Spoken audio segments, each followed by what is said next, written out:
Today, we're going to dive into a really powerful story. It's not some complicated theory or anything like that. It's about one person, a single event that changed everything, and a surprisingly simple tool that completely unlocked his future. And boom, that's where it all starts. With that one single sentence from Pete Kane, we're dropped right into the moment his whole world just stopped. An absolute crisis. You know, what must have felt like a total dead end was actually the brutal, completely unexpected beginning of a journey toward a new kind of freedom.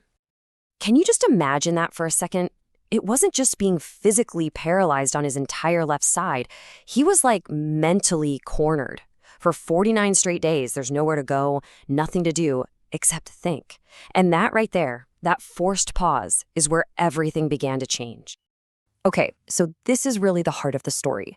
Because in that moment of complete crisis, the solution that popped up was the very last thing anyone, especially Pete, would have ever expected. And this is where things get just fascinating. I mean, on one hand, you've got a guy who says himself he was not a writer. We're talking dyslexic, ADD. He even flunked English in high school. But on the other hand, the man he became has filled over 20 journals. He has a dedicated daily writing practice. The transformation is just, wow. It's incredible. And that quote just nails it, right? Writing wasn't some hidden passion.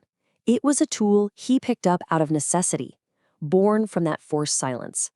He literally draws a straight line from that time spent thinking to the act of writing and connects that act of writing to the very beginning of his freedom. So the big question is, how did he actually do it? Well, he came up with this really simple, repeatable daily practice that became his key to everything. And here it is. This is the four-step process that became his daily ritual. It all starts with what he was forced into. Just think. Then, and this is key, you get those thoughts out of your head and onto the paper. Journal. Once you have that clarity, you can build a strategy, plan, and finally, you actually do it. Implement. It's so simple, but so powerful, and you can do it every single day. Now, this is so important. This wasn't some quick fix. This routine became a habit that he built, literally brick by brick, day after day, for a year and a half. It was that consistency that really created the change. So after all that work, what was the result? I mean, what does this freedom he found actually look like in the real world? He breaks it down into three really tangible things. It's not some vague idea. It's time freedom, where you're in control of your own schedule. It's work freedom, where you get to do what you love. And it's personal freedom, having the space to actually connect with the people and things that matter. And this is what it's all for. This is what that freedom actually is. It's not about a bigger bank account or a fancy title. It's about having this space in your life for afternoon dates with your grandkids.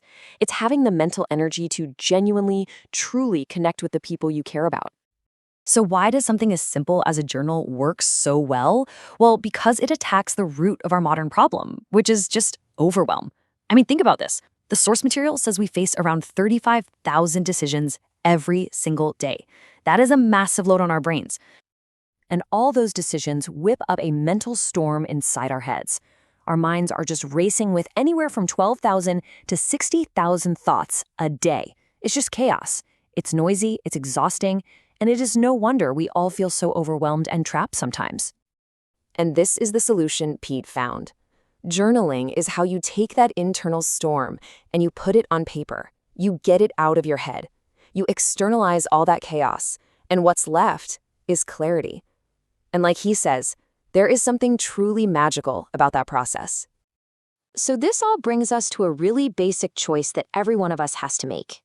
It's about shifting from just passively consuming to actively creating. And this makes the choice so clear, doesn't it? On one side, you've got consuming, binge watching another show, endlessly scrolling through other people's lives on social media. But on the other side, you've got creating, taking a few minutes to journal your own thoughts, to actively design the life you want to live.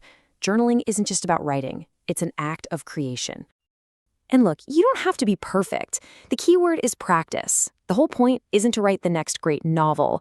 The goal is just to start, because that practice is what leads to progress. And progress is what builds those positive habits that eventually, finally create freedom. Yeah, we've all heard this a million times, but it's the perfect way to wrap up this story. The incredible freedom Pete has now didn't happen in a flash.